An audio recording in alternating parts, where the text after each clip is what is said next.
एक एक करके 5 वीर आगे आए।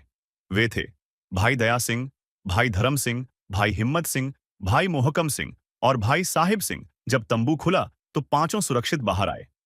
गुरुजी ने घोषणा की, ये हैं मेरे पंच प्यारे। उस क्षण एक नए युग की शुरुआत हुई। अमृत संचार, समानता की क्रांति। गुरुजी ने लोहे के पात्र बाता में जल लिया, उसमें पताशय डाले और दो धारी खंडा तलवार से उसे चलाया। वे पवित्र बाणियों का पाठ कर रहे थे। इस अमृत को खंडे दीपहौल कहा गया। गुरुजी ने पंच प्यारों को अमृत पिलाया और उन्हें सिंह की उपाधि दी। फिर गुरुजी स्वयं उनके सामने बैठे और उनसे अमृत ग्रहण किया। यह विश्व इतिहास की अनोखी घटना थी, जहां गुरु और शिष्य एक समान हो गए। यह संदेश था, न कोई ऊंच न कोई नीच, सभी समान हैं। 5 ककार, पहचान और अनुशासन। खालसा को 5 ककार प्रदान किए गए।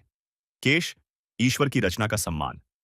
कंघा, स्वच्छता और अनुशासन। कड़ा, समर्पण और ईश्वर की याद। कृपाण, अन्याय के विरुद्ध रक्षा। कच्छा, संयम और नैतिकता। खालसा का अर्थ था शुद्ध, निर्भीक और अनुशासित।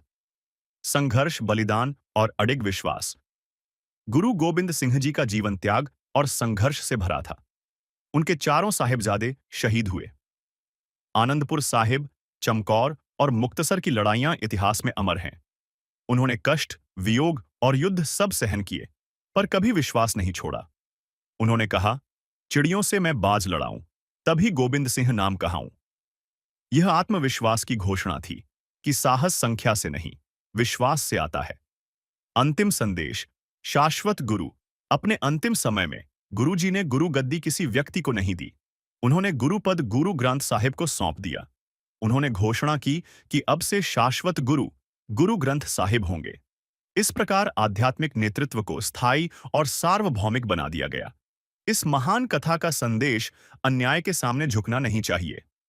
सच्चा नेतृत्व त्याग और समानता से जन्म लेता है। धर्म केवल पूजा नहीं, बल्कि साहस और मानवता की रक्षा है। जो सत्य के लिए जीता है, वही अमर होता है।